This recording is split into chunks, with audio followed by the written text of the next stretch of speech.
Gianna Opperly, and I'm a licensed psychologist and a faculty member at Michigan State. So Pastor Tom and Pastor Mark asked if I would share a tip about families. In particular, I want to share just a brief thought about how to find blessings in the messiness of families. My big idea for today is that understanding where you've come from can help you understand where you're going. So in psychology, we have a fancy term called family of origin, and what it means is the people who raised you when you were small. And we know that your family of origin plays a big role in who you are now as an adult. So we know that family of origin helps to influence your communication patterns and your boundaries and the ways you handle conflict. So my suggestion is that you take some time to think about your family of origin and to think about those patterns and habits you learned as a young person and to think about how they affect who you are now.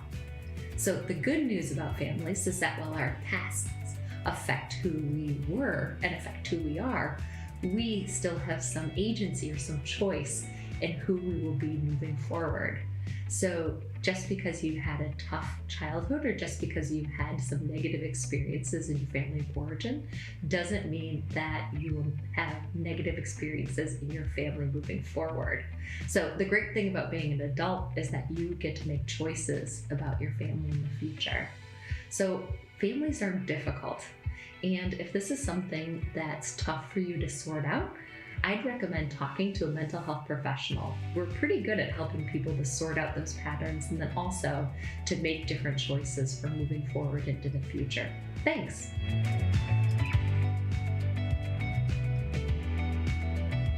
We all want families. We're just not sure we want the family that we've got. Peace, friends. I'm Pastor Tom Arthur of Sycamore Creek Church in Lansing, Michigan. And we are so glad you are with us today on episode 3 of Bless This Mess. We're talking about families today and how we can find blessing in the midst of the messes of our families, family of origin, or our current family. Today, I'm joined by David Lalone as my co-host today. David is a stay-at-home dad. Yes, I am. And a poet. Yes, I'm a poet as well. I have 2 daughters, 6 and 4, Veronica and Abigail. So wave at them. They're probably watching me at home on the TV. So they get pretty excited seeing me on TV. That is pretty good. Cool. Your kids see you. When I leave, I used to say to my kids, I'll see you in worship. And now I tell them, you'll see me in worship. It's a little different. Can we call you a family man? Sure. Yeah. All right. I like that. With those glasses, I would definitely call you a family man. Hey, we also have special guests with us today. After School Special, the improv group from MSU. They're going to step up to the mic and lead us in a little bit of fun this morning, a little improv action. And while they're doing that, we have a question for you. What is your favorite family memory? So we'd love for you to type that in the comments. In the meantime, give it up for After School Special. Hi, everyone in the room and at home. I'm assuming there's more at home. So are you guys giggling back there? My mask is fully stuck to my earring. Well, now you have another earring. I looked at it and was like, that's gone. There's no way that's coming out. Well, so I guess today we're talking about messes, like Sarah is right now. And why improv connects to that is because it's completely unscripted, if you haven't seen it before. So it's made up completely on the spot, and there will be mistakes, and you just have to work through it. So today we're going to be doing Foursquare, because the square is one of the most powerful shapes in the universe. So we're going to need 4 different suggestions. Now for Daniel and I, my little buddy over here who's stepping up, I need a suggestion of, let's think about messes. Everybody has a drawer in their house. It might be in your kitchen called the junk drawer, maybe the mess drawer. What's that object in there, like a ketchup packet or scissors? Balloon. Ooh, that's fun. Balloon. All right. Lots of balloons. All right, now for Daniel and Ellison, we need a suggestion. I started having a stroke. For Daniel and Ellison, we're going to be thinking about family vacations, which are usually notoriously messy. What's like the location of a good family vacation you went on? Washington, D.C. Yes, America. Now for Sarah and Ellison, I need a suggestion of a line of dialogue you heard at a last family gathering. My mom always is saying crazy, crazy things, so maybe it's like, your hair is a little off today, or I like how your shoe doesn't fit right. Just a line of dialogue. Anything. My mom always said WYSIWYG, which means what you see is what you get. I like that. WYSIWYG. What you see is what you get. WYSIWYG. WYSIWYG. Now, for Sarah and I, we're thinking about life in general, how life is. So just anything at all. Let's get messy with it. This could be shoe, toenail, peanut, anything that's on your mind. Sewer grate. Sewer grate. Oh, lovely. Very delicious, very delicious. All right, now we're going to switch right and we're going to review. Balloon. Blue. Washington, D.C. WYSIWYG. Hey, you know what you see is what you get. Thanks for doing Yeah, it's a fun word. Sewer grate. Sewer grate. Yeah. All right, and we're going to switch right and begin. I'm going to hand this off to Nancy. I would like a dog. All right. Well, okay. So a lot of balloon performers, they can make dogs. Yes, Mr. Balloon Man. It's an I'm easy so one. excited. Yes, it's an dogs. easy one. Do you think maybe you'd be interested in something more extreme than a dog? Like a snake. Like a snake balloon. Maybe we can take our brains just a few steps further. Okay. Poodle. That's just a dog again. But it's a different kind of dog. No, it was the same dog I was gonna make from the start. No, okay. Let's keep a thinking. lizard. Lizard. Okay, I think I could do something interesting with lizard. Wow, it sounds so fun. It's a poodle. Oh, sort of. Hey, you want to join the government? It's that easy? Yeah. Well, I mean, you gotta do like some forms and stuff, and you gotta get. They're in your coat? You gotta be $5. Come on. Right here in front of the Lincoln Memorial, you're gonna take a look. Is he gonna stop you? I think he'd be disappointed. I'm giving away his face. Okay, I need to run you through a quick monetary thing. Okay, yeah. The people who make money don't expect you to just like keep it out of respect eternally. But they've got those cool little collector's items on them, the different faces. Different? Yeah. How you are got the you- one with the George, and Have then you you got bought- that guy up there. Have you never bought a thing before? What's that? Hey, WYSIWYG, you know what you see is what you get. It's me, your friend Dan, full of crazy and kooky sayings. Funny to run into you here at this DSW. Dan, you don't call me for 8 years, and you lead with WYSIWYG. What can I say? I'm cool and quirky. It's not cool or quirky. We all missed you. Oh, It's okay. You're here now. Let's shake my hand. okay. What happened over the last 8 years? What did I miss? Don't adopt your silly voice with me, Dan. This is a serious topic. You can't pull out the WYSIWYG voice. You're also shaking my hand for a long time. I'm waiting for you to break. I feel like it'd be weird if I broke it now. Well, now we're here, so.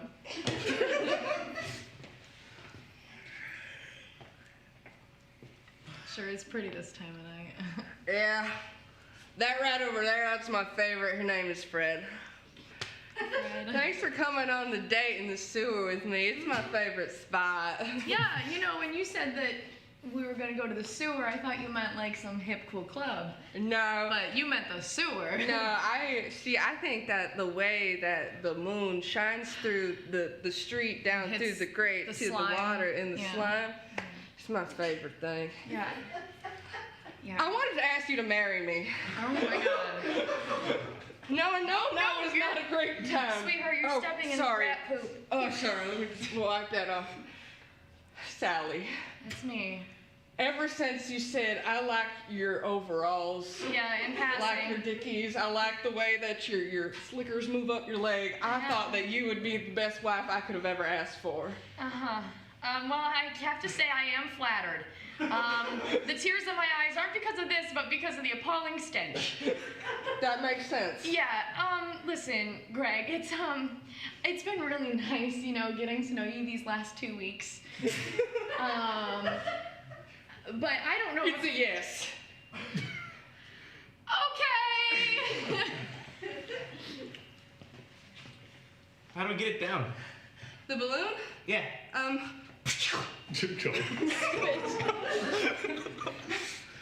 Excuse me, are you the one who took Lincoln's face?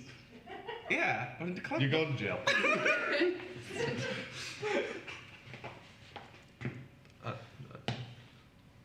What? WYSIWYG? WYSIWYG? WYSIWYG. WYSIWYG. Say it with me 3 times fast and maybe a genie will appear. WYSIWYG. Shoot. It's showtime! Thank you for being my wife for 60 years. I'm so glad that I changed my mind. I'm so glad too. I love you, Sally. We've been down here for so long. Very pale. Yeah. And scene. Thank you. That was our set. Well, that's a lot of family memories there. I almost fell off my seat. I was laughing so hard. That was perfect. My family wasn't nearly that entertaining. We had our moments, I guess. Although my dad was actually really funny. I didn't realize he was funny until I was an adult. My family, my friends used to come over to my house because my dad was funny, and I was like, why do you want to come over here? You're the cool dad. I did. I guess I did. I guess I did. How about others? What's a favorite family memory?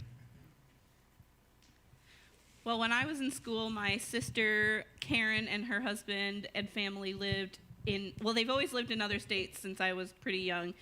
They lived in Wisconsin, and now they live in Wheaton, Illinois. And so on Labor Day, we would always go visit. And this is going to sound really weird, but I looked forward to the car ride. When they lived in Wisconsin, it was an 8-hour ride. But I got excited about what I was going to bring. I always brought my CD player, the portable CD player, and you have to hold it just right so that it will play the music and not skip. Otherwise it skips, yeah. But one year I had to use the bathroom really bad, and we were in Chicago in bumper-to-bumper traffic, and my parents were trying to distract me, and my mom was like, look at that water tower with the rose on it, and I was like, that's not helping. That's one of those that we talk about at family gatherings a lot. My dad took us on a family vacation one time to see the Goodyear blimp in Ohio, and when we got there, it was closed. Oh, no. It was a classic Wall-E World moment. Yeah. David, how about you? My favorite memories of my family are around a campfire. So we camped a lot, and just there's honest conversation that happens around a campfire. There's something special about a fire. Yeah. Well, we're kind of around a campfire here. We're in your living rooms, wherever you're at. We would love to connect with you. David, tell people how they can connect with us. If you're watching this on Facebook, make sure you hit the like button and share this with your friends. If you're watching this on YouTube, make sure you hit that subscribe button and share it as well on Facebook. Is there a button on Twitch? I don't know anything about Twitch. Subscribe on Twitch. If you're on Twitch, it's your Twitch. Make sure you do whatever you need to do on Twitch. Yes. We also have a connection card. It's a digital link that you can click on and fill out information. It's a way of us connecting with you and you connecting with us. And if you're a first-time worshiper with us, you can get this amazing book, You'll Get Through This, by Max Lucado. So Get through the mess. Yes, we are all in a mess. Selfie of the week time. Make sure to take your selfie wherever you're at. If you're sitting on your couch in your pajamas, and just make sure you hashtag it with SCCMI, and also hashtag Bless the Mess. Here was the one from last week. Oh, yes. I missed this. You were actually in the studio for Robert Dozier. Robert Dozier was amazing. Holt High School teacher, also rapper and R&B artist. Yep, and they took this selfie and with two other colleagues, two other high school teachers, Marcy and Karen. Very cool. I was bummed I was missing it, but I did enjoy some time off and some vacation, so it was good rest. Vacation is necessary. Hey, one of our singers in our church, Tara Streeter, has her mom died recently, and that was been very sad, lamenting and grieving with her through that. But when she heard that we were doing this message today talking about families, she sang a song at her mother's funeral that she wanted to share with us. So here's Tara Streeter with My Daughter's Eyes by Martina McBride.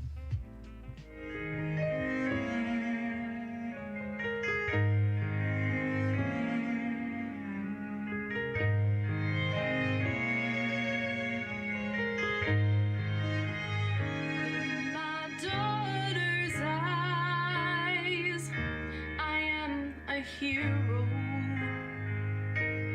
I am strong and wise, and I know no fear. But the truth is plain to see. She was sent to rescue me. I see who I wanna be in my daughter's eyes. In my daughter's eyes, everyone is equal. Darkness turns to light, and the world is at peace. This miracle God gave to me gives me strength when I am weak. I find reason to believe in my daughter's eyes. When she wraps her hand around my finger, how it puts a smile in my heart. Everything becomes a little clearer. I realize what life is all about. It's hanging on when your heart has had enough. It's giving more when you feel like giving up. I've seen the light. It's in my daughter's eyes.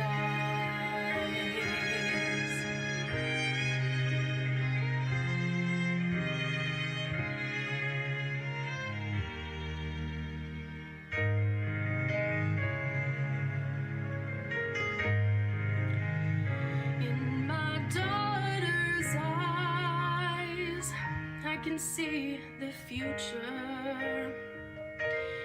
A reflection of who I am and what will be. No, she'll grow and someday leave. Maybe raise a family. When I'm gone, I hope you'll see how happy she made me. For I'll be there in my daughter's eyes.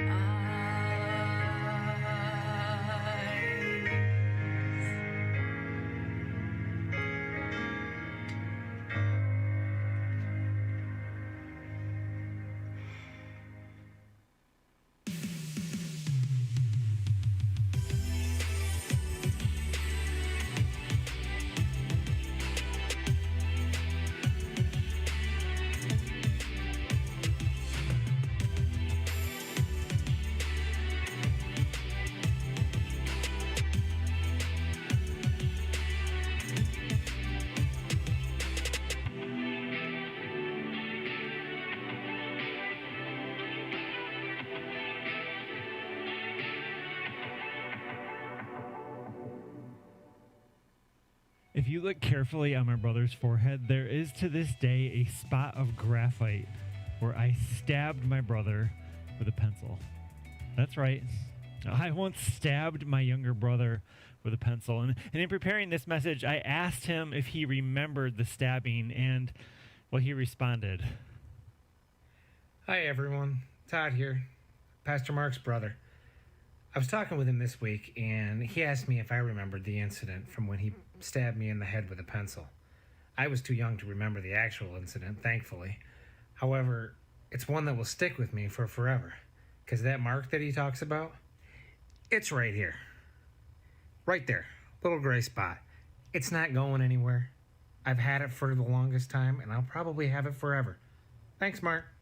The mark that reminds my brother of Mark, it still exists to this day on his head.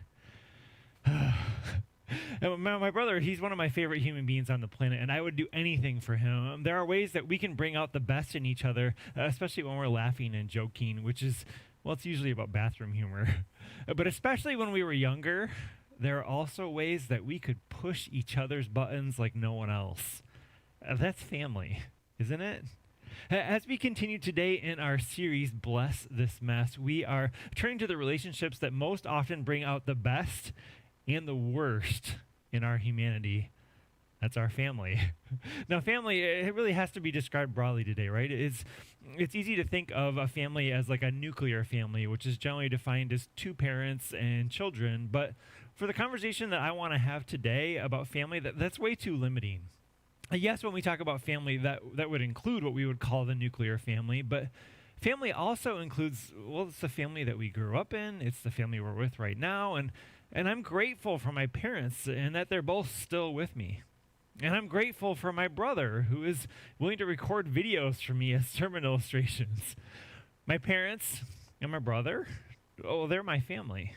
But then in addition, my wife, Jana, and my two kids, Drew and Kate, well, they are my family. And I could go on, and I can include my father and mother-in-law, my sisters-in-law, my brother-in-law, my aunts and my uncles, my cousins, my grandfather, and so on. Family. There are a lot of different ways that we can define it. Now, family is broad and it's widely defined. So family also includes people who are in single-parent households. It includes single people who are living alone. It includes people who are single with roommates. It includes people who are single, again, maybe through a divorce or a death. A family includes blended families with children from previous marriages and from other parents. Family is a broad and diverse term in today's world, and it includes more circumstances and more situations than I have time right now to list. So I want to define family very broadly today, and that brings up a question.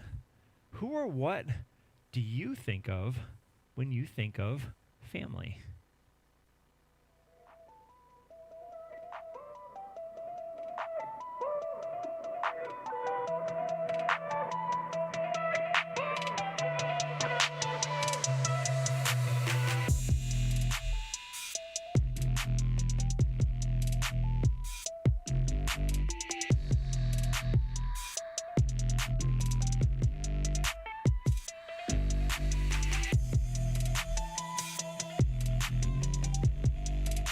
I think the easy answer for me is my biological family, but Sarah and I have practiced hospitality for most of our adult life as well, where we've invited people to live with us. And we've had a housemate for about 7 or 8 years now, Tabitha Martin.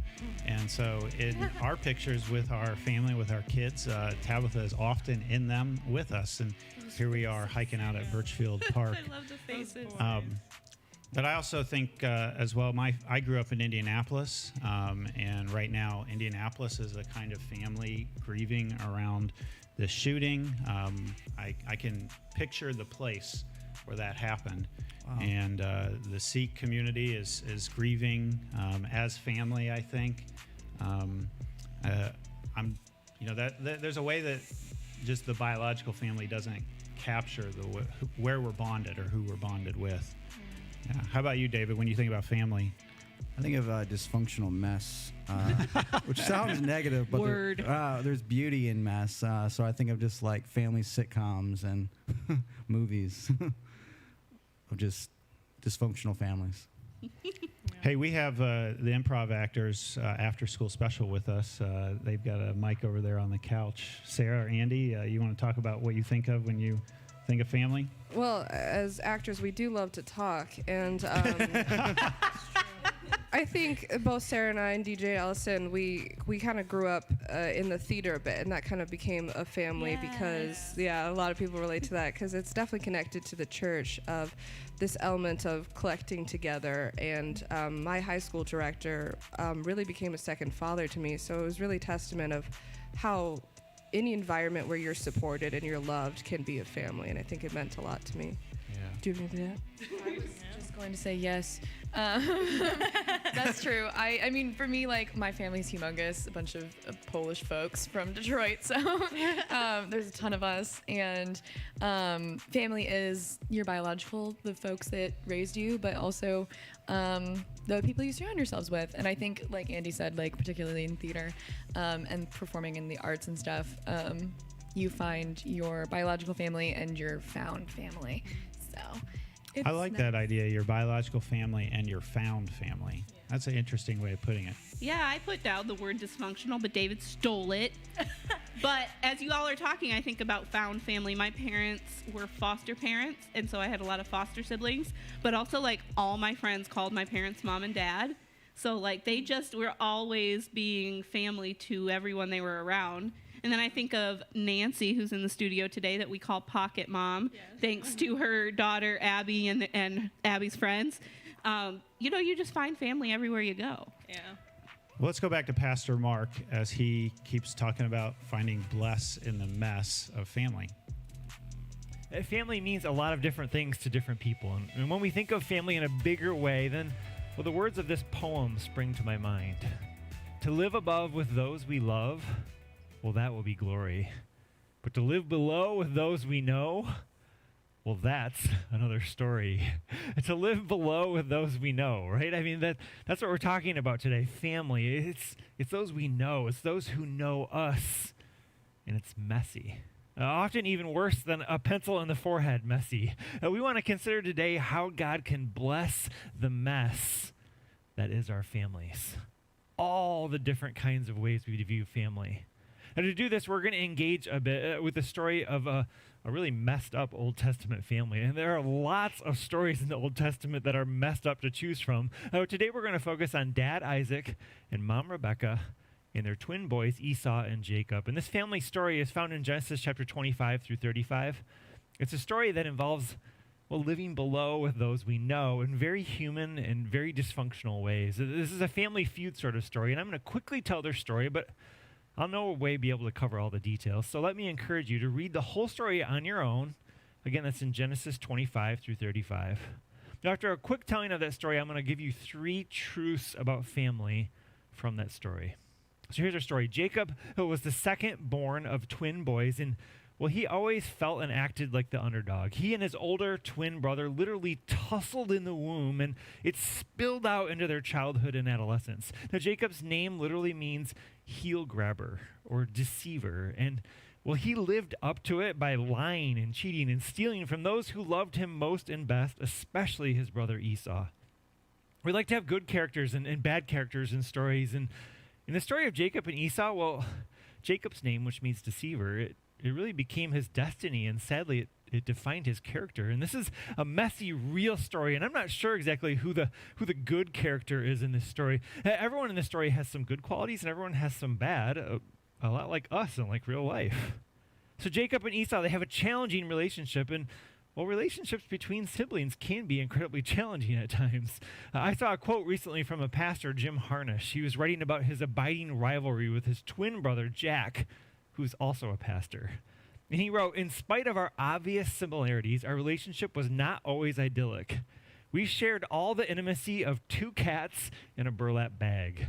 The evidence of our struggle of wills was left on the bottom panels of our bedroom doors, where we locked each other out and tried to kick each other's door in." I love that phrase describing 2 brothers. The intimacy of 2 cats in a burlap bag. I can't relate to that at all. Oh, wait, my brother and I each have scars on our faces or pencil marks to prove otherwise. That brings up a question for you to ponder and to discuss. If you have siblings, how would you describe your relationship with your siblings? Let's discuss that.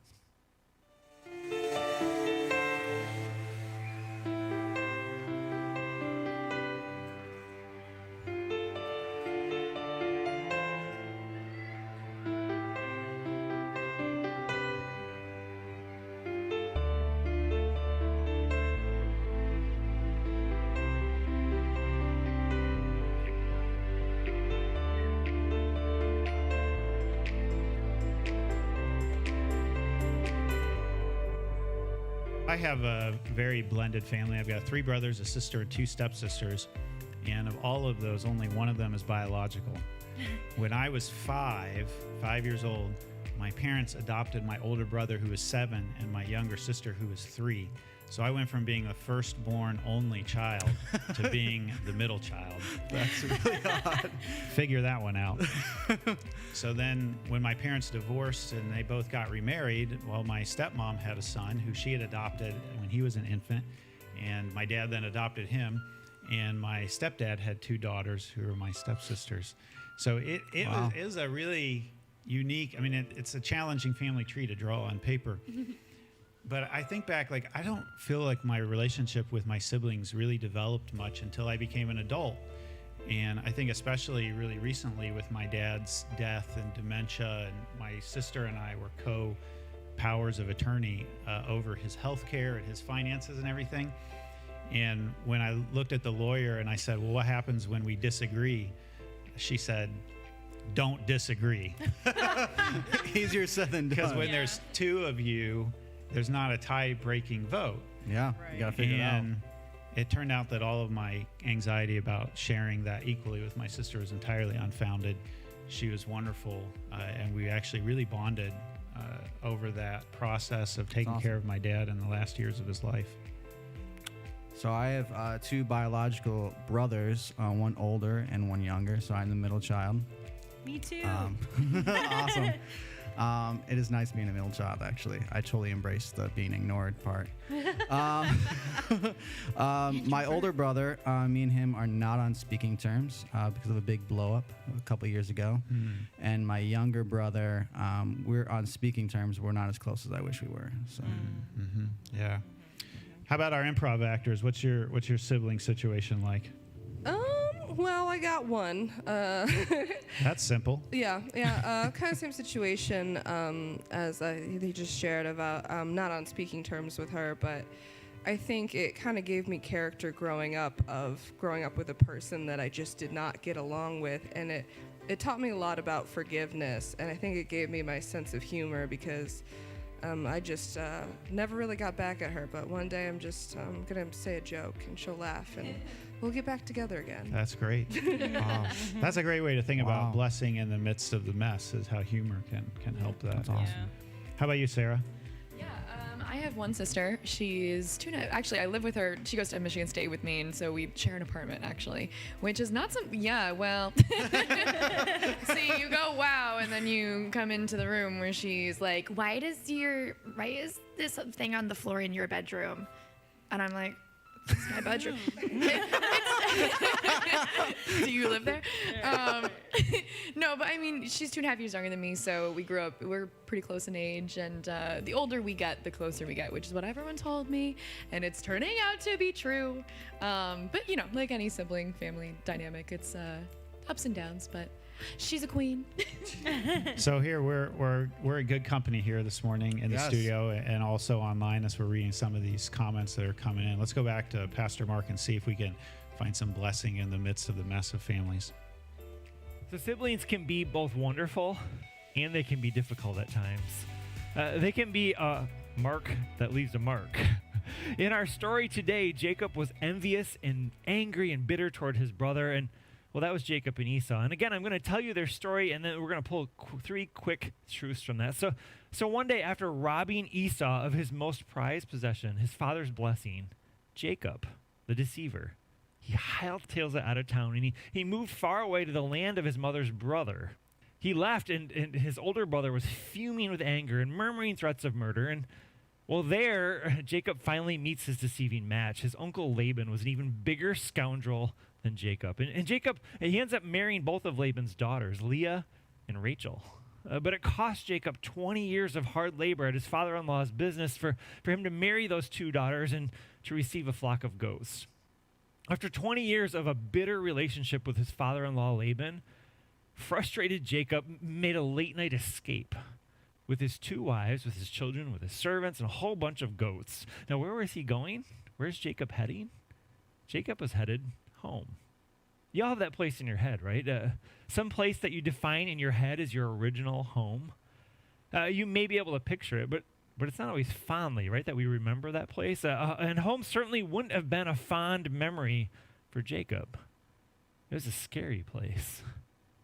But Jacob headed back anyway to the land of his parents and as best as he knew, his very angry brother Esau, who's now had 20 years to let the bitterness and the resentment grow within him. And in the morning, Laban wakes up and he finds that Jacob and his family are gone, and he chases after Jacob, and he's fuming mad too. So get this picture. A mad Laban is behind Jacob, and angry Esau is in front of him, and here's the deceiver.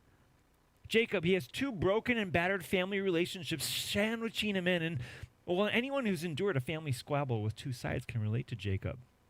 Caught between Laban and Esau, caught between a rock and a hard place.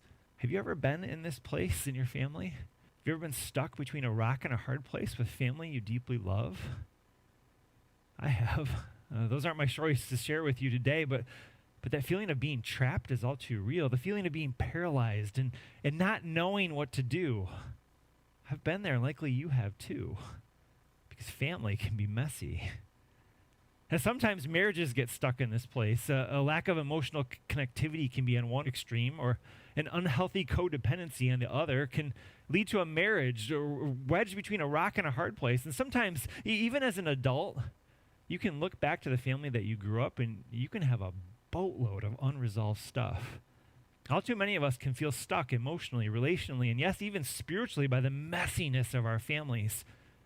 So here's a question we're going to address. What do you do when your relationships with the people you love the most get stuck?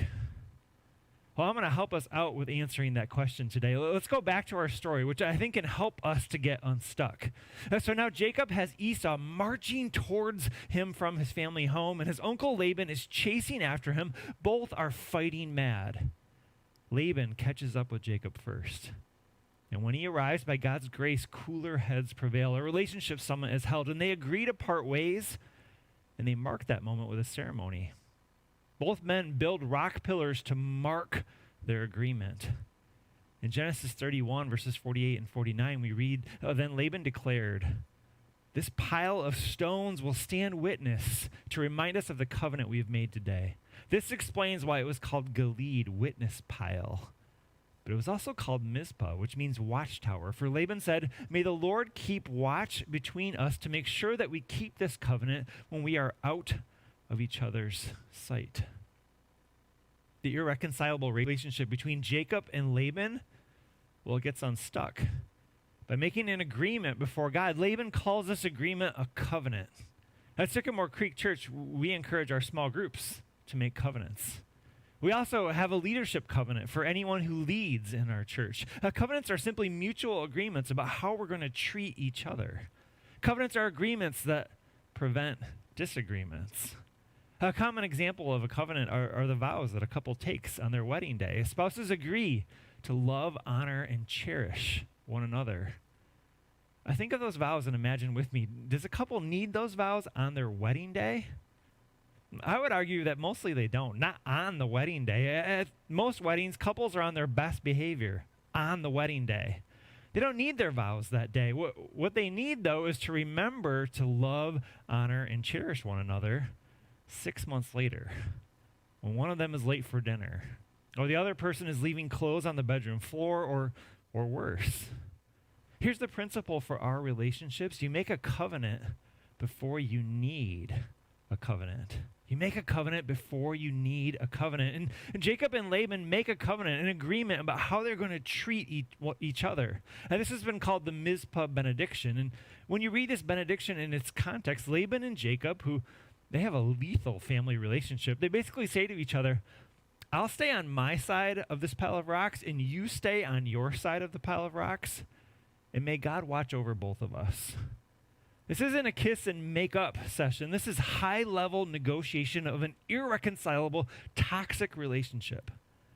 I don't want to over-romanticize what happens between Jacob and Laban because, well, their relationship never gets completely fixed. They basically agree to disagree, and they each go on their way.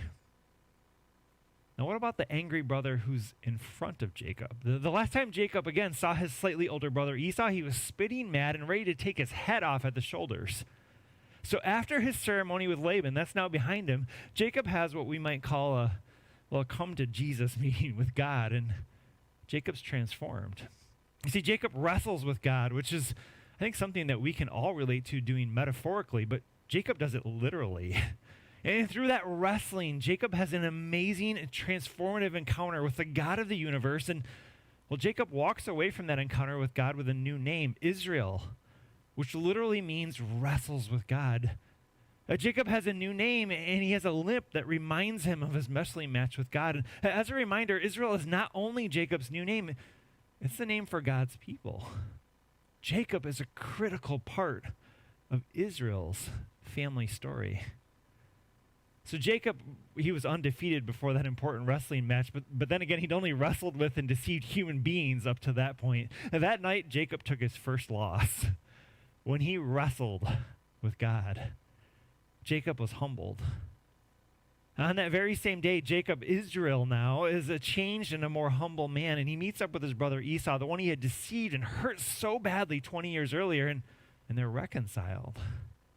Grace, mercy, and forgiveness is extended and received. And we don't know if everything was perfect. They were human beings like you and me, after all, but Jacob, now Israel, the man formerly known as the deceiver, tells his brother tenderly and genuinely, "For to see your face is like seeing the face of God, now that you have received me favorably."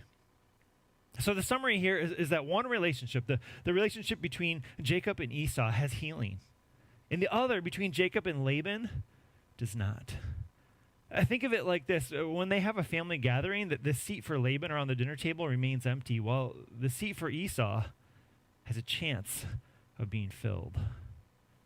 So what do we learn from this story about our seemingly messy, irreconcilable, toxic family relationships? We learn this important truth, that God wants to heal our family relationships. God doesn't intend harm or messiness or hurt or pain through our families. And so I'm going to pull out 3 relational truths that are true today for followers of Jesus about family relationships. We'll use this messy Old Testament story of Jacob and Esau to spring us into the New Testament and to find some underlying principles that can be applied to our families and to our relationships. We're going to talk about a no and a yes and a maybe for healing and blessing our families. Let's start with a no. My messed up family can be healed and blessed by saying no to revenge. If family relationships don't automatically become toxic and unhealthy. Usually we're pushed there by some kind of trauma or injury, by adultery or gossip or theft or lying or accusations or physical or sexual or emotional abuse. And all these kinds of awful things happen that put our family relationships into that category of messy, irreconcilable, and toxic. We see some of this stuff in Jacob's story and throughout many other Bible stories. And people respond differently to these kinds of trauma. Some people experience this kind of trauma and, well, they become codependent. They never self-differentiate from the trauma, and they live in this land of let's pretend, and they suffer themselves because of it. Now, some of us today have toxic relationships that we are unhealthfully engaged in, and toxic relationships are often a response to family trauma in our background.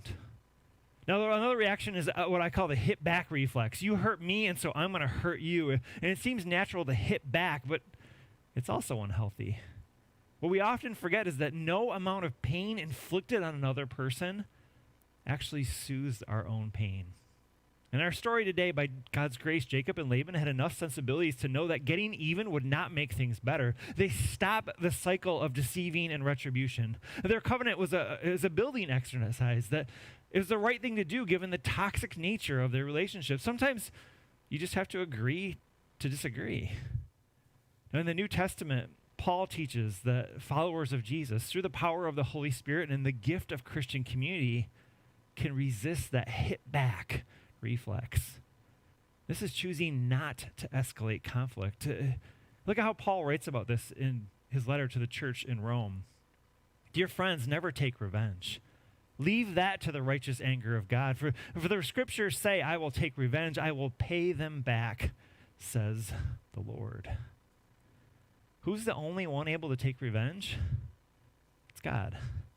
The wise, growing follower of Jesus leaves revenge to God, for God alone is holy enough to make all things right. Now, the first way to heal our messed up family relationships is to say no to revenge. And that leads us to a yes.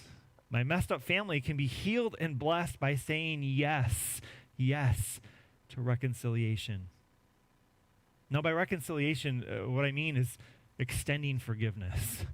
That's work that starts internally with us. There's been a progression in this series where we started with Easter and the peace of Jesus, and that led us to last week and allowing Jesus' peace to transform us. We said last week that relationship work, well, it starts with ourselves. And that progression continues today. Reconciliation for Jacob and Esau, it started with Jacob wrestling with God. Jacob approached reconciliation with Esau, a changed and humbled person. And here's how Paul teaches followers of Jesus about reconciliation. He says, do all that you can to live in peace with everyone.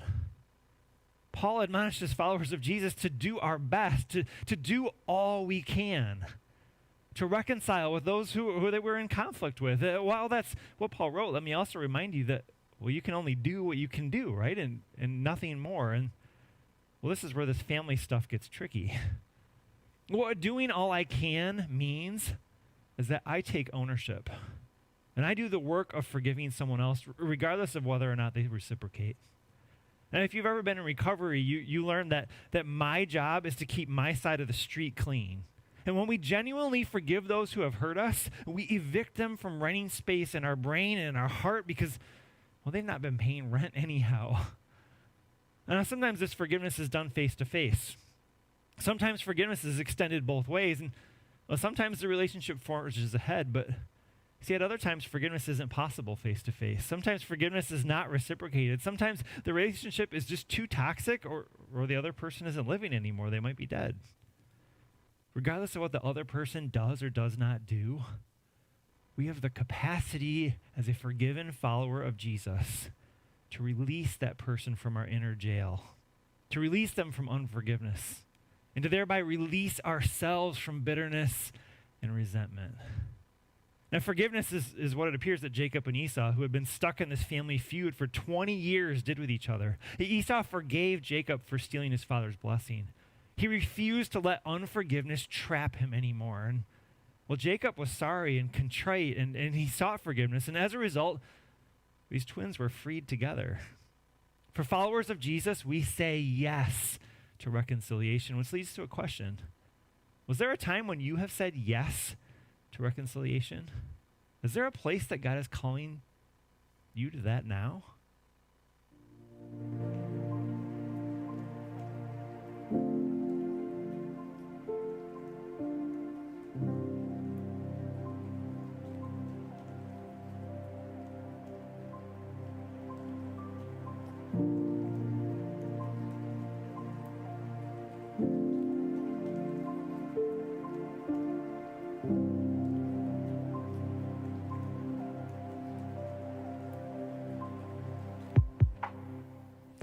When my dad's dementia was progressing, we had a family member who we hadn't seen in probably about 10 years.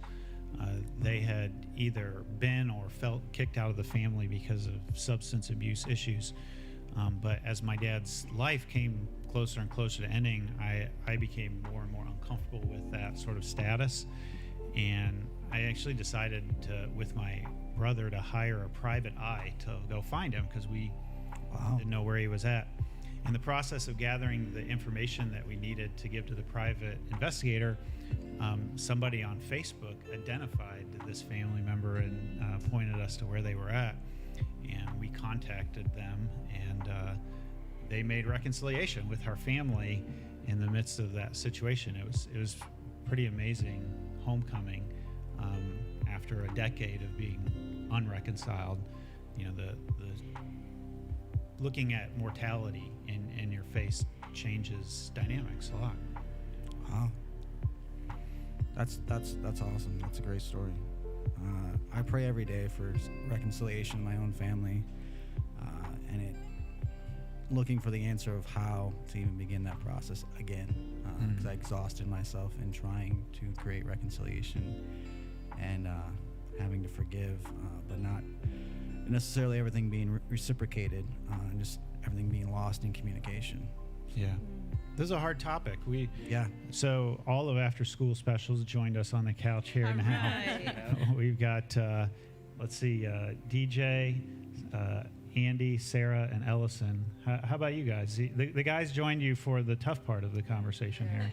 Well, we couldn't just sit out for the whole time and let them take all the spotlight. We like attention. Right. We do like attention.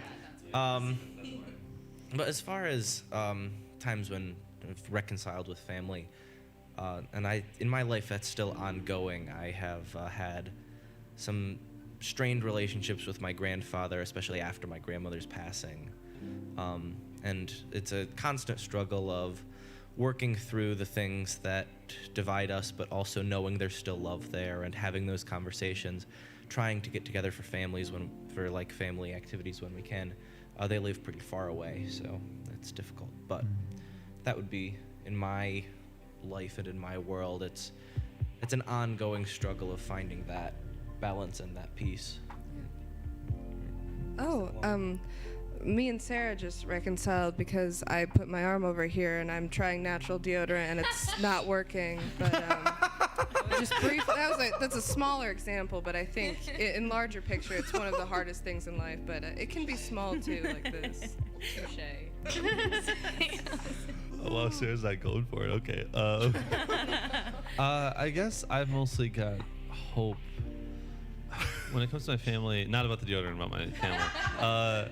I guess I've got hope that there's people I used to be really close with a lot of my cousins, and I'm not anymore just because just went different directions. And I'm hoping, I've tried to talk to them a lot more at this age, and it just kind of doesn't work. Like, we're just different people right now, but I'm hoping when we're older, after we kind of figure out what we're doing with our lives a little, and we maybe settle down on some things, then we can approach each other again. Because right now everyone's in a transition period and we're all living differently, but I have hope that things will work out. Well, let's go back to Pastor Mark and see if we can find some more blessings in this mess. I hope and pray that you've been able to forgive the ways you've been hurt. And may God's Spirit work in you and move you toward a continued willingness to forgive. That's a yes. We've covered a no, and we've covered a yes. Well, let's talk about the maybe. My messed up family can be healed and blessed by saying maybe to restoration. Now, by restoration, I mean that things go back to normal, whatever normal looks like. Restoration is a reset of the relationship. And using the Jacob-Laban relationship as an example, this wasn't possible. They didn't want to go back to normal. But while in the Jacob-Esau relationship, it was possible to have normal. And we don't know if full restoration happened between Jacob and Esau, but it's certainly possible. I stuck a pencil on my brother's head, and we've moved from reconciliation to restoration into laughing about that story today. Restoration is tricky, and restoration in relationships is always a maybe. Now, we have an example of how to approach this with our role renegotiation model here at Sycamore Creek Church. It's a model for handling conflict around broken expectations. We always let one another down. We always break expectations, and those broken expectations can be relatively minor things, which we call pinches, or broken expectations can be big things, which we call crunches. Jacob stealing the family birthright from Esau, that's a crunch. But by God's grace, conflict can be addressed, and it can lead to the restoration of a relationship. We hope at Sycamore Creek Church that by handling conflict well, it will lead to restoration. But restoration, even in churches, it's a maybe. That's why there are places on this model for exits to occur, hopefully planned exits. And that's what Laban and Jacob were able to do, a planned exit. You see, restoration is difficult. It doesn't always happen in real life unless it's a maybe. Now, we have another example of this maybe with Paul in the New Testament. One time, Paul and his companion Barnabas, they got in a heated disagreement about whether a young leader named Mark would travel with them. Paul said no. Barnabas said yes. And eventually, these two ministry friends, they parted ways over their disagreement. But something happened over the years, and we aren't told what, and we don't even really know how this happened. But we think Paul, near the end of his life, wrote these words in his letter to Timothy about Mark. Bring Mark with you when you come, for he will be helpful to me in my ministry. He'll be helpful. Restoration happened. Mark had his place back at Paul's Easter dinner table. You see, sometimes restoration is possible. And for followers of Jesus, restoration is always the goal. It's our aspiration to move away from revenge and to reconciliation and then to restoration. And why is it our aspiration? Because it's the path that God takes with us. We miss the mark. We turn our backs on God, and God could easily seek revenge on us, but God doesn't. God, with tender mercy and kindness, reaches out to us and extends his grace. He's done that for me. He's done that for you. God has walked with us from revenge to reconciliation to restoration. God, through Jesus, forgives us of our sin, past, present, and future. And then to top it off, God restores us to a place at God's table, not as a servant, but as a son, a legal heir to everything that is God. God moves from reconciliation to restoration. Thus, is it any wonder that followers of Jesus are given instructions on relationships? For followers of Jesus, restoration is always the goal. In a Peanuts cartoon I came across in preparing this message, Lucy is chasing Charlie Brown. "I'll catch you," shouts Lucy. "And when I do, I'm going to knock your block off."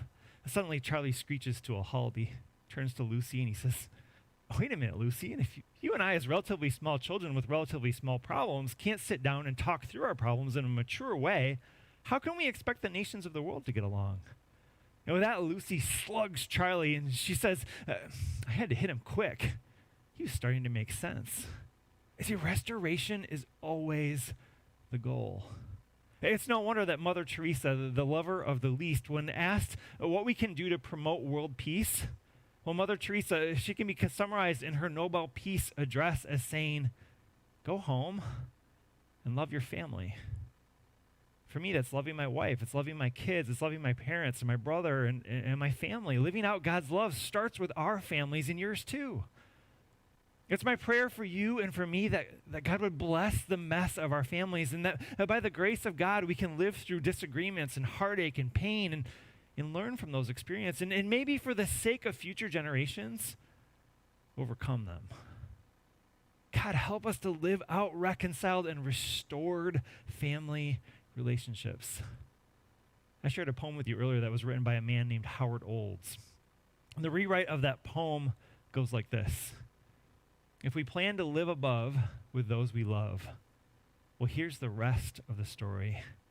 We must live below with those we know, empowered by God's grace and glory. May you approach your family today empowered by God's grace and glory. And may we all be healed and blessed within the mess of family through a no, through a yes, and through a maybe. Amen. I hope and pray that you've been able to forgive the ways you've been hurt. Through the no's, through the yeses, and through the maybes, After School Special is here to help us laugh. Here they are. Hi, it's so incredible to be here and to hear such wise words and such well-put arguments, and then to do about what we're gonna do. And then to make a fool of ourselves. Exactly. But so our next game is called Conducted Story, and it's an all-time classic. You can do it with your friends if you're ever just having a night in, you want to be a little goofy. But all we need is a story that we've never heard before. And since the theme is kind of family today, like a family-friendly movie, like I think about Paul Blart Mall Cop, but that's already a movie. So like a movie that you haven't heard before, like Frito the Friendly Dog, or just like a name of a story. Anything at all? Jumbo the Mouse. Jumbo the Mouse. Oh, I love oxymorons. One day, Jumbo the Mouse was walking through a field of flowers. Jumbo walked so far that his tiny little legs got tired, so he went and searched for food to re-energize so he could go on his long journey.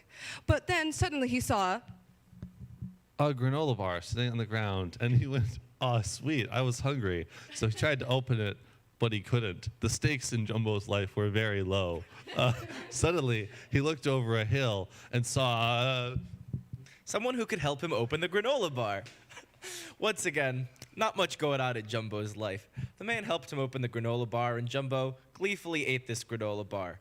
But suddenly, Jumbo looked at the granola bar and realized it wasn't a granola bar at all. It was a soy-based granola bar alternative, and Jumbo was lactose intolerant. This made Jumbo realized the mistake he had made in his setup and continued on his merry way. He kept walking down the hill and said, boy, oh boy, I sure am thirsty after that soy-based alternative granola bar. So he went over to the pond, and who did he see at the pond? Former President Barack Obama. Former President Barack Hussein Obama had a lot to say to Jumbo, though he couldn't find him at first because he was so small yet so large, as he was Jumbo in his heart. And Barack looked down at Jumbo and said, Jumbo, how you doing there? And Jumbo went, Hi, I'm Jumbo.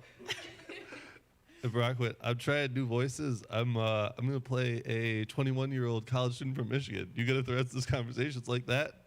I'll also do that voice. Okay. Okay, cool. Anyway, I hear you're lactose intolerant. Yeah, that's me, Jumbo the rat, intolerant. Mouse. Mouse. I'm a mouse. All right. Well, I feel you wanna go over. There's this cool coffee place. We can get things that aren't milk and drink, and you can get your energy. It'll be fun. You sound good? Sound good? I'm a mouse. I can't drink coffee. Jumbo believed in himself. So they walked into the coffee shop. And they were met by a barista whose name was Arpithecus. And she said, hi, what can I get you? Is she an indie singer? Yay. And she said, we only serve oat milk and matcha.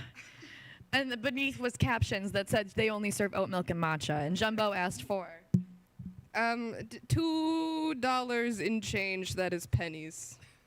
And scene. Just, that was weird. Yes. Hey, we would love to connect with you this week, whether you're laughing or crying, dreaming, or in a nightmare. Here's how you can do that.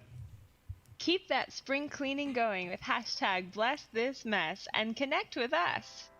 Take the next step to connect with community today. If you only do one of these things, fill out that connection card at sycamorecreekchurch.org/connect so we can get to know you better. When you fill out that connection card for the first time, you'll get a free book, You'll Get Through This by Max Lucado. We're celebrating all of the creatives we've been able to bring into the studio lately, like Mila Lynn, who created this amazing magazine art piece during our Easter service last week. And Robert No-Doze Dozier with Quarantine Creations, who was live with us in studio last week. Thank you to the improv actors who have joined us in the studio to bring their talents and their artistry with us today. Stay tuned for more art next week. Connect with us using Sycamore Creek's app. You can give through the app, listen to sermons online, and access your Bible all right from your phone. Simply type in SCCMI on any mobile device to find us on the app. Not interested in the app but still want to give online? Head to sycamorecreekchurch.org/give and you'll have options there too. Next up, we're drawing the names of the winners of Can I Still Love You by Chantel White. Let's take it back to the studio and see who won. Peace! Hey, so last week we had Chantel White in, who is a children's author of the book Can I Still Love You? And if you signed your connection card last week, then you got put in a drawing for one of 3 free books.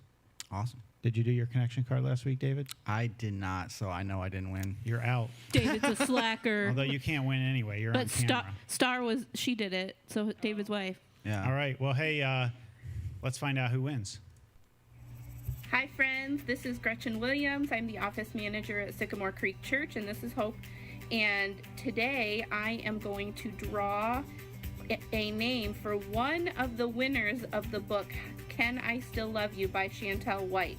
She was in our worship service last Sunday, and she read us this story that she wrote for children, helping them learn that we can still love one another even if we are different. So we are going to draw a name to win one of these books. All right, draw a name out of there and then give it to Mom. All right, Marilyn Menino, you have won one copy of the book Can I Still Love You by Chantel White. Congratulations. Bye. guys, this is Tiffany Norday, the worship producer at Sycamore Creek Church, South Lansing. I am doing the drawing for the second book, and I have all of my daughters here with me to help me draw. And this is for the children's book that Gretchen just talked about. Here we go. Who wants to draw? Me. All right. Okay, Zion, let's help her open it up. And it is going to Tim and Jen Newman. Congratulations. Bye. Bye. Hi friends, I'm Carola. I'm on staff here at Sycamore Creek, and I'm here to do another drawing for Can I Still Love You by Chantel White. Congratulations to those who have won so far. Here is the final drawing.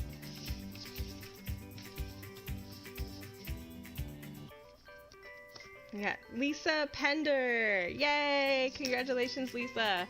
We'll be sending you that book, Can I Still Love You by Chantel White. All right. Well, congratulations, Newmans, Lisa Pender, and Marilyn Menino. Whether you have a little kid or not, you can send that book, I'm sure, to somebody who's got one, and a gift for you to give to somebody else. We'll be mailing those to you later this week. And special thanks to Chantel White for joining us last week. Hey, we have another poet in the room today. Well, David Lalone, another artist in the room, David Lalone. And he's got a poem to wrap us up here today. It's kind of a blessing, I feel like, in a little bit. So that's a good way of looking kind of delving the depths of family. We would love to hear, while you are listening to the poem, type in the comments, what's been the most awkward family photo that you've taken? And if you can post it and tag us, SCCMI, maybe that'll be the selfie of the week next week. So, David, give us your poem. All right. Family. Family is the people you are biologically connected to. Such DNA you can't untangle. The 23 chromosomes upon conception, the 9 months in the womb. Through the pains of labor, you were born into a family. Forever bound, you share more than a name. The ancestry is rooted deep. And the branches of the family tree reach for the sky, but we all know that the sky is not the limit. Family is the people you live with and the people you grew up living with. Family is the group that surrounds you with love. Family is the people that say that we are more than friends. We are family. Family are the people you only see when it snows and you barely know. Family are the people you call when you need something, but never just to say hello. Family are those that are unfamiliarly familiar. Family are those people that look just like you. Family are the people that pass on the good and the bad, news, memories, habits, heirlooms, lessons, blessings, and curses. Family loves unconditional and often in unconventional ways. Family trust even when they lie to each other all of the time. Family hugs shallow and deep. Family laughs until tears start shining or until someone pees. Family are the ones you can't stand to be with but can't stand to be without. Family are the ones you cling to when there isn't anyone or anything to grab. Family are the ones that sit in the waiting room praying on their knees. Family are the ones that listen when no one else will. Family are the ones that you can be crazy with, the ones that will slap some sense into you. Family are the ones you can call at 3 a.m. Family are the ones that know you all too well, or at least better than you thought they did. Family is an obligation. It hides in plain sight. It pulls you in and pushes you away. Family sits in discomfort, silence. Oh, the silence. Family is singular and plural at the same time. Family is open yet closed. Family is a paradoxical maze. It is nonsensically meaningful. Family is the elephant in the room, the Chinese bowl, and the closet full of skeletons. Family is a 4-letter word, just take out the vowels and forget why. Why we think we don't need a family, but we know we truly do. This is a story of a funeral where a family member dies and what is left is less than what was before. It is a funeral where the family collides into each other, chipping away at the rust, rubbing hands in shaking motion, embracing random strangers to sniff that familiar DNA. Ask how you've been, smile and nod. Let's play pretend that we'll see each other again more often than before. Before another one dies and we collide again. Death, oh death, where is your sting? Wake me up. Wake me up, wake us all up. May these funeral songs rise within us all. Make us change. Make us not forget that we are all connected. More than biology, if blood is thicker than water, I will take my drink thin. Pour me some wine and don't forget the bread. It is at this table that I dine with kin. Family, oh family, where have you been? This isn't a funeral. This is every day. Thank you. Woo. Wow. That was Thank you, real. David. Thank you. Yeah. The rawness of family. Yeah. So we appreciate that. Well, hey, we're curious about your favorite awkward family photos. I've got a couple that I share here. I don't know how awkward they are, but one of them's of my dad when I was an infant. And look at those pants man. and those Yes. shoes. And your mom's hair I love is it. excellent. David, you wish you had those pants and those shoes. He would I would totally wear those pants. That is rocking it.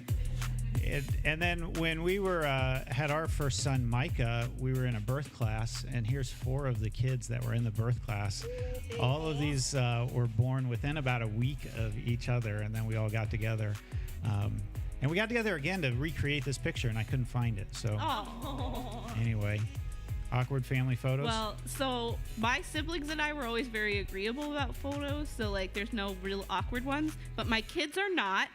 And I bought them these matching shirts, like jack-o'-lantern shirts, and I was like, let's take a picture in the pumpkin patch, and they were not into that. I love Hope's face I here. was so upset. I was like, please smile just for a second. No, that wasn't happening. That is a classic. Wow. Yes. Like right there. I can hear that photo. Oh, You yeah. get, because he's around my son. He's around my son regularly. He knows.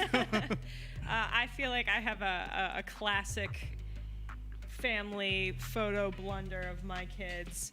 I just love it. I swear, this turned out all right. So that's my son, just the happiest, He's very chubbiest happy. Santa. My daughter's devastated that we don't want her little dog in the picture there. But, as you can see, it turned out all right. Oh. So it's okay.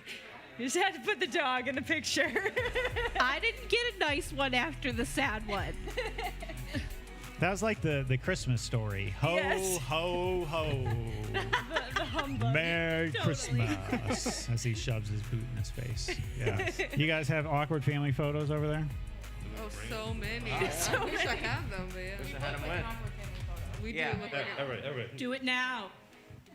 All right. Awkward family photo. Awkward family photo. Nobody look in the same place. That's good. That's good. I'm looking comparable. All right. Well, hey, we would love to see your awkward family photos. So share them in Facebook and use the hashtag SCCMI. We have somebody who we want to bring from behind the screen to the front of the screen. This morning we've had in the studio Randy Flick, who is our video guy who edits all of our messages. He's here making a video because well, there he goes. He's making a video because this is the last Sunday that we're going to broadcast from the cafe. This next week, we're going to move it all back into the sanctuary and begin broadcasting from there. We're not opening it back up for everybody to just come. We'll have a sign up if we do that again for a live studio audience. But we want to get ready for the time when we do get to open back up. It does feel like that's in the near somewhere. future. That's somewhere closer than it was last year at this Yes. time. And so we want to move back into the sanctuary, and Randy's kind of making a video about what all this is out. So give it up for Randy in the comments section. He has just been amazing with Randy. creating all kinds of videos for us. Video is king right now during the quarantine. If you're an introvert, computer geek who likes making video, you rule the world right now. All right, well, hey, next week we have an amazing message about marriage, blessing the mess of marriage. So we hope that you will join us again next week for episode 4 of Bless This Mess. Until then, friends, be curious, be creative, be compassionate, and peace out.